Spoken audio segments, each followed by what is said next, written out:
We have some big news right now. Kristi Noem, the Department of Homeland Security Secretary, does not know what habeas corpus is. She was asked today, quote, what is habeas corpus? In response, she said habeas corpus is a constitutional right that the president has to be able to remove people from this country. Folks, that's alarming because that's far from the truth. Habeas corpus is the constitutional right that every individual has to challenge their lawful detention. So, Secretary Noem, what is habeas corpus?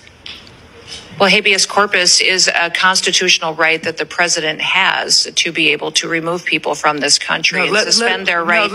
Let me stop you, ma'am. Habeas corpus, excuse me, that's incorrect. President. The Secretary of Homeland Security does not know what habeas corpus is, and she is the one responsible for assisting with the deportation efforts. This is extremely concerning. Habeas corpus is not a right that the president has. It's a right that the people being detained have. And it's a right that they have to challenge their unlawful detention. And everyone needs to know this, so spread the word and follow along for all the news you need to know about. More to come.